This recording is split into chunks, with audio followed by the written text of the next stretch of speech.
অনেকেই একাদশী পালন করেন। একাদশীর দিনকে শস্য খাওয়া বারণ। শস্যর মধ্যে ধান, গম এসবগুলো পড়ে। আর অনেকে ডালিয়া খান, কিন্তু ডালিয়াও একাদশীতে খাওয়া যায় না। সুজিও খাওয়া যায় না, কারণ ডালিয়া, সুজি এগুলো সব গম দিয়েই তৈরি হয়। তো একাদশীতে খাওয়ার জিনিস অনেক কম আছে যদিও, কিন্তু একদম যে নেই সেটা নয়। যেমন আজকে আমি এখানে কিনোয়ার একটা রেসিপি নিয়ে এসেছি, যেটা একাদশীতে খাওয়া যায়। কিনোয়া হলো একটা গাছের বীজ, ঠিক আছে? তো সেই কারণে এটা আমরা খেতে পারি। এটা শস্য দানার মধ্যে পড়ে।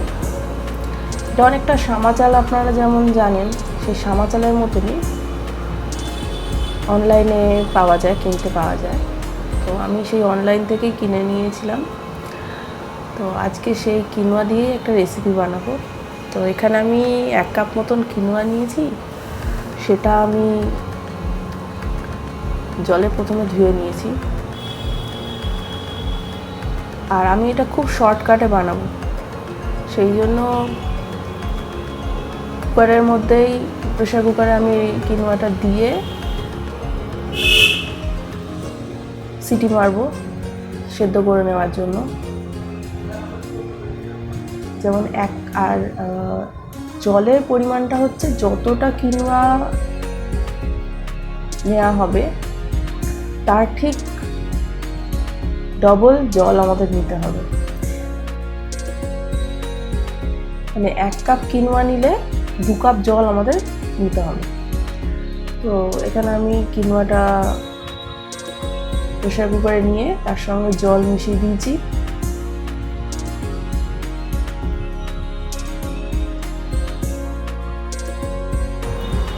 আচ্ছা, এরপরে আমি আলু কেটে নিচ্ছি টুকরো টুকরো করে। ডুমো ডুমো করে আলু কাটলে তাড়াতাড়ি সেদ্ধ হবে, ওই জন্য আমি ছোটো ছোটো ডুমো ডুমো করে আলু কেটে নিচ্ছি।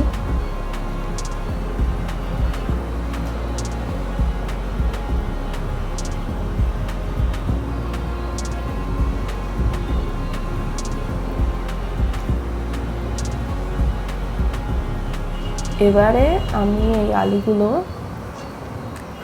প্রেশার কুকারে দিয়ে দেবো। কিনোয়ার সাথে একসাথেই আমি আলুগুলো সেদ্ধ করে নেব। আমি যতটা পারি শর্টকাটে রান্না করি, কারণ অতক্ষণ ধরে রান্নাঘরে থাকার ইচ্ছা আমার একদমই হয় না, আর অত সময় আমার নেই। তাই জন্য যতটা পারি তাড়াতাড়ি কম টাইমের মধ্যে রান্না করার চেষ্টা করি। ওই জন্য আমার প্রসেসগুলো একটু শর্টকাট হয়। যেমন এখানে আমি একসাথেই আলু সেদ্ধ আর কিনোয়াটা সেদ্ধ করতে বসিয়ে দিলাম। আচ্ছা, এরপরে আমরা নেব হচ্ছে শসা, কাঁচা লঙ্কা।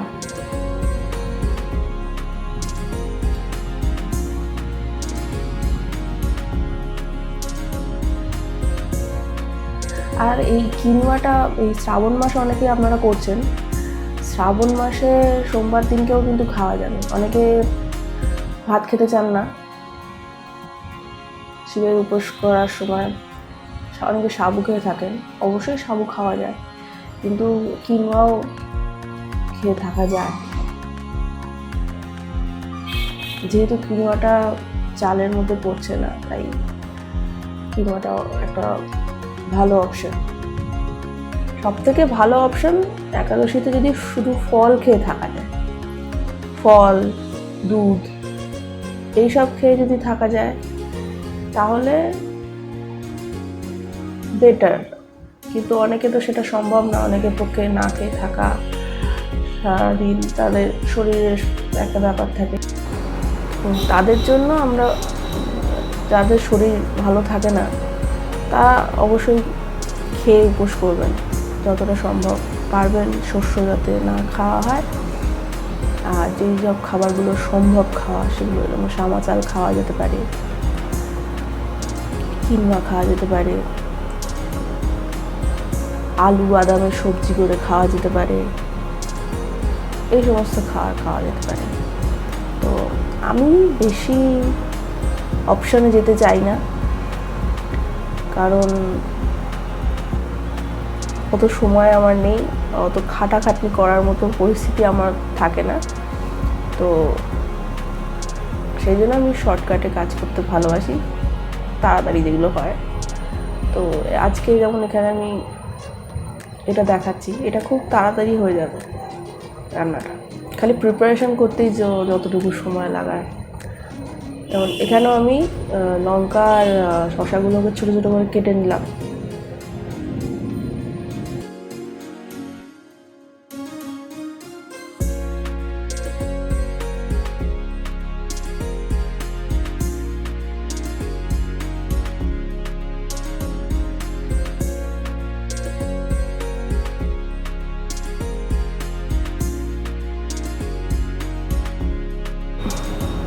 এবারে আমি আমন্ড কিছু নিয়ে নেব, আমন্ড বাদাম আর এমনি বাদাম। আপনারা এগুলো ভিজিয়েও রাখতে পারেন আগে, আর না হলে আমার মতন করতে পারেন। আমি এগুলো ধোবো এখন, ধুয়ে নেওয়ার পরে এটাকে আমন্ডগুলোকে ছোটো ছোটো করে পিস করে কেটে নিচ্ছি। আপনারা নাও কাটতে পারেন, সেটা কোনো ম্যাটার করে না। আর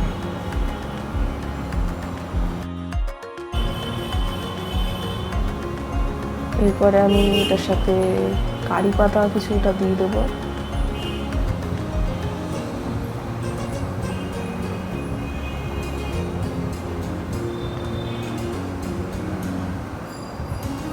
কারি পাতার একটা আলাদাই সেন্ট থাকে, যেটা ভালো লাগে খেতে। বিশেষ করে দক্ষিণের যারা মানুষরা হন, তারা সর্ষে, কারি পাতা, শুকনো লঙ্কা খুব পছন্দ করেন তাদের রান্নায়। সবসময় তাদের রান্নাতে এই তিনটা জিনিস আপনারা দেখতেই পাবেন। আর পাবেন হচ্ছে টক আর নারকেল। তো এখানে সিটি দিয়ে দিয়েছে, আমাদের কিনোয়া সিদ্ধ হয়ে গেছে। এবারে আমি একটা কড়ার মধ্যে তেল দেব।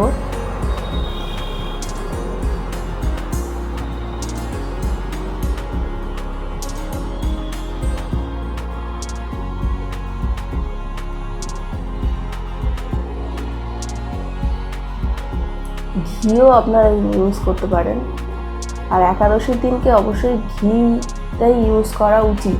আমি এটা সোমবার দিনকে বানিয়েছিলাম, তাই জন্য আমি তেল ইউজ করেছি, কিন্তু একাদশীর দিনকে আমি বানালে আমি এখানে ইউজ করি না।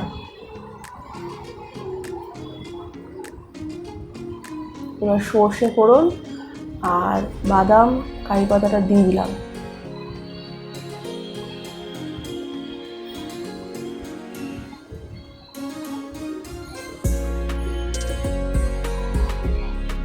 এবার একটু নাড়া হয়ে গেল, হালকা নাড়া হবে অবশ্যই।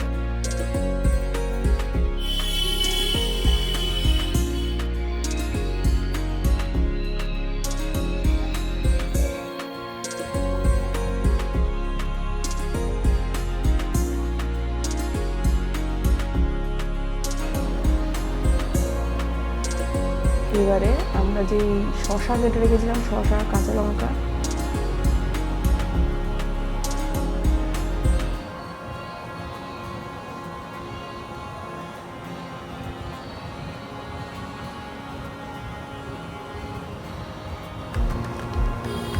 আমাদের টক দই দিয়ে দিলাম। ওই শসা কুচির মধ্যে টক দই দিলাম।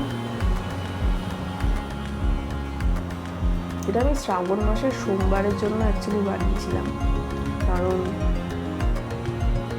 সোমবার দিনকে আমি ভাত খাই না।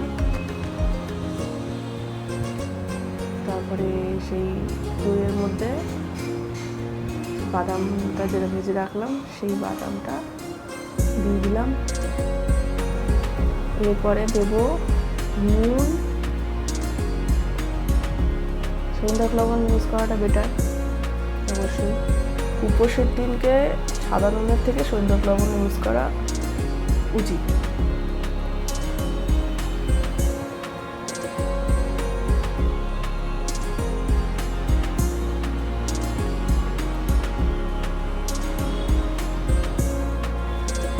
এবার এটা ভালো করে মিক্স করে নেব।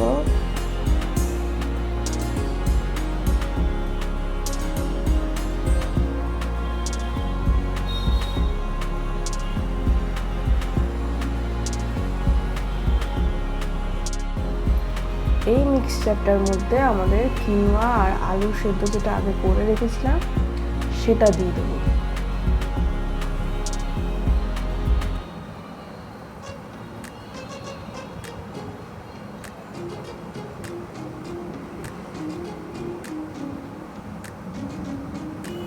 এবার এটা মিক্স করে নিলাম।